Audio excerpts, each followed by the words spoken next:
Okay, have a great day, everyone. For today, I am going to present my video presentation about the TV series A Severe Mercy by Sheldon Banakin.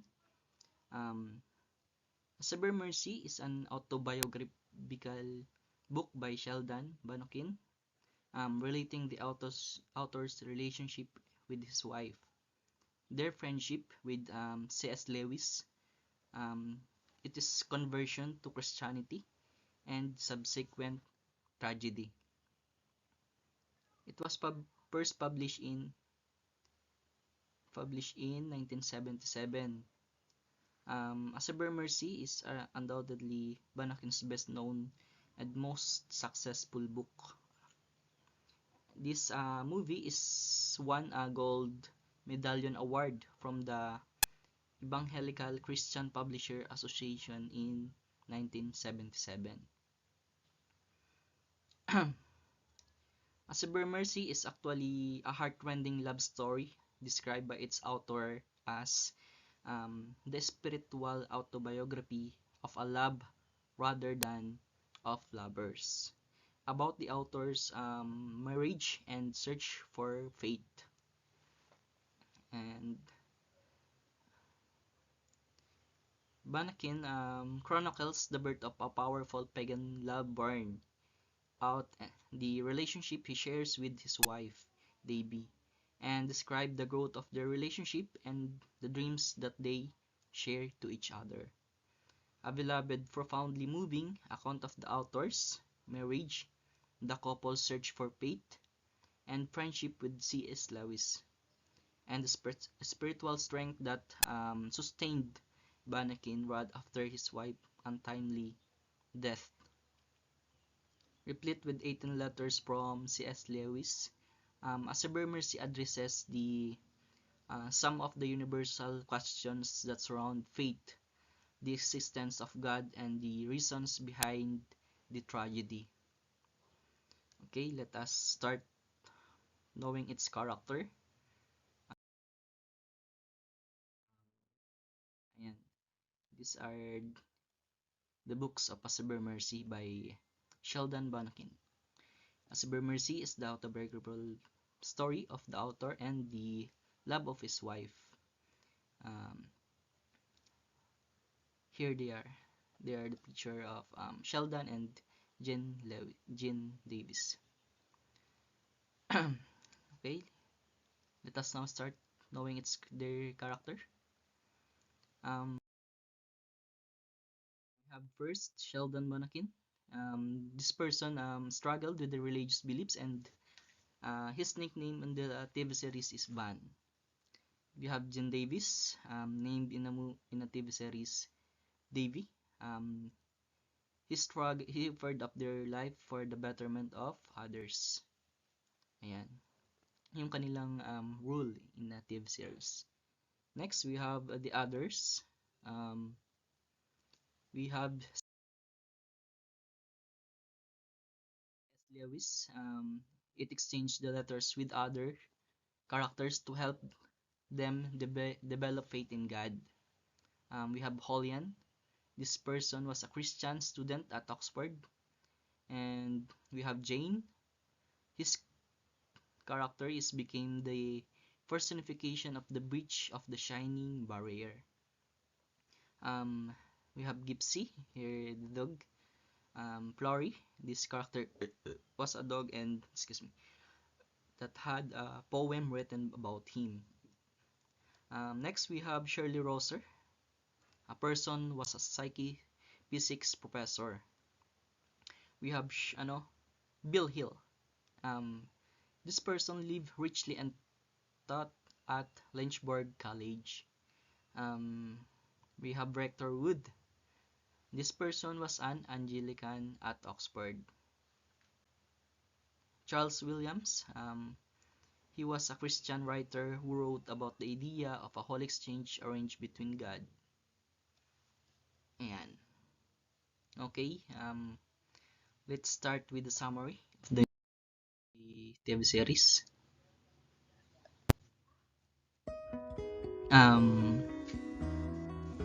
Um, the story begins with the author Ban Kin, or Ban, um, arriving by a car in the middle of midnight at the property and estate known as Glenmurley, his childhood home. As the wanders by the pond and the bridge, he looks toward the darkened home and reminisces about all the times he spent there playing, learning, and enjoying the company of his mother, his friends, and most importantly, Davy. Davy, his beloved wife of about 17 years old, or 17 years, whose full name is Jean Davies, recently died, and he was come here to remember the good times.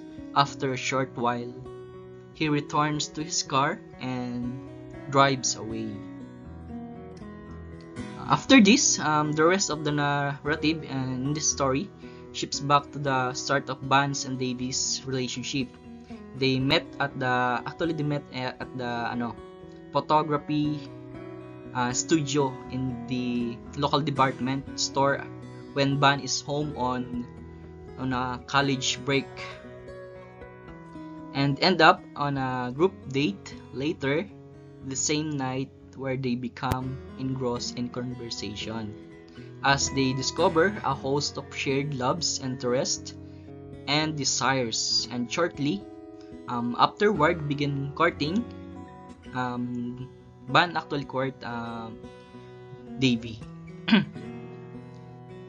After a whirlwind courtship characterized by long and conversations about their future hopes and dreams and expectations regarding marriage, they get married in secret less than a year after their first meeting. Once they finally announce their marriage publicly, they head south to Florida, hoping to procure a small boat and take up a life of seafaring. Before they get a day's journey, Van is informed that he was being drafted into the Navy and must report at once, based in Hawaii. For the next 4 years, Van and Davy are stationed at the Naval in Hawaii, where they lived through the Pearl Harbor attack and await the end of the war in 1945. After the war, Van is discharged and the couple immediately proceed to Miami, Florida, where they finally buy a boat and spend months sailing, fishing, and picking up odd jobs to fund their lifestyle. Once the novelty wears off, they decide they will need gainful employment to continue their chosen lifestyle. So they applied to Yale, entering college that fall. After graduating from Yale, Van takes a teaching job in Virginia for a short while as they wait for the right time to commission a boat to be built for their purposes. In the meantime, however, Van receives an opportunity to attend school at Oxford, which has been a dream of his, and so they put their sailing hopes on hold to move to England.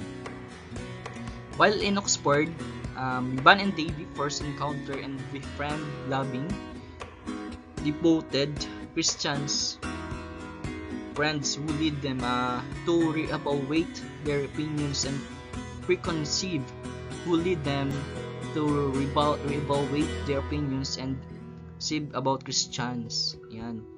Actually, this starts there, finding for faith. Christians and whether the Christianity might actually be true. Eventually, after many months of debate, investigations, research, and personal correspondence with famed Oxford professor C.S. Lewis, Van and Davy decide they have to come believe the truth of the faith, becoming Christians and committing their lives to Christ and the faith.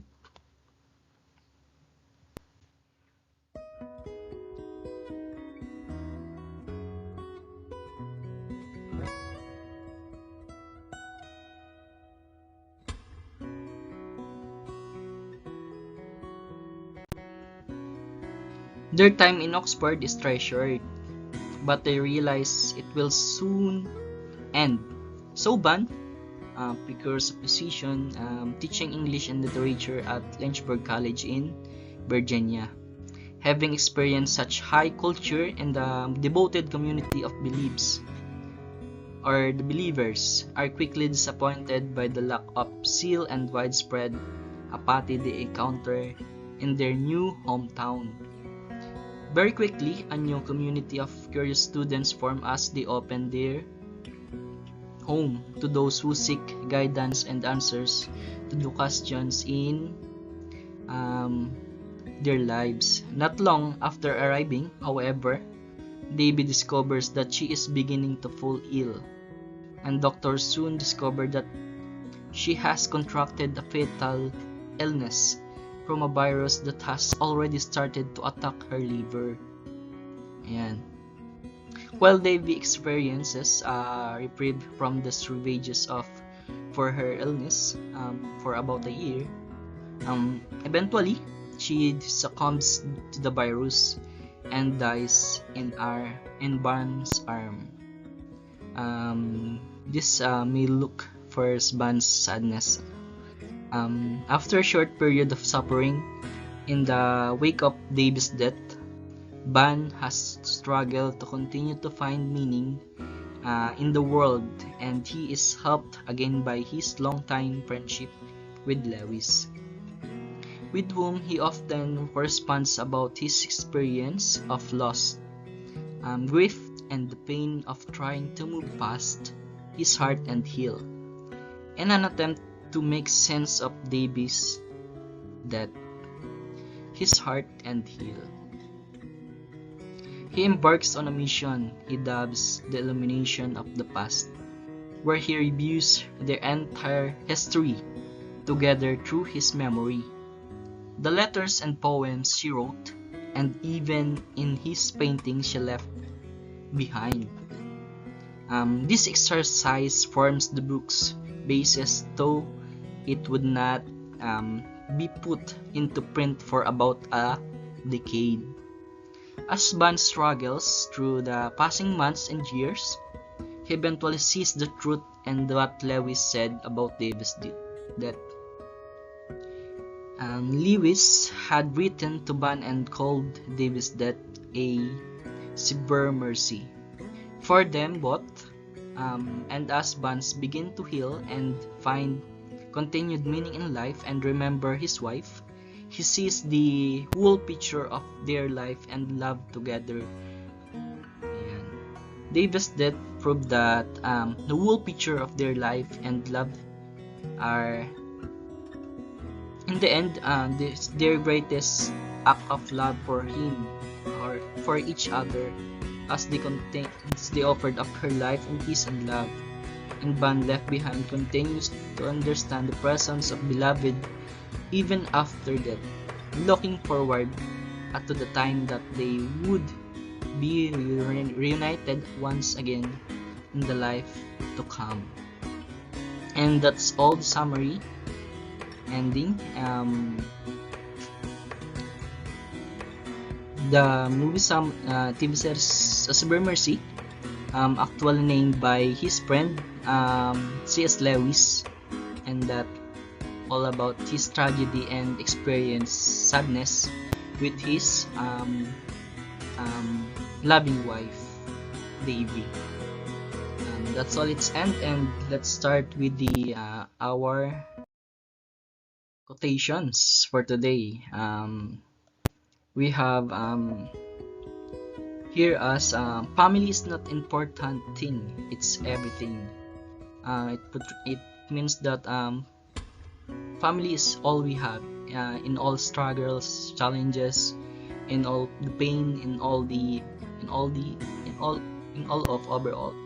In the end, we all have them. We all have our family.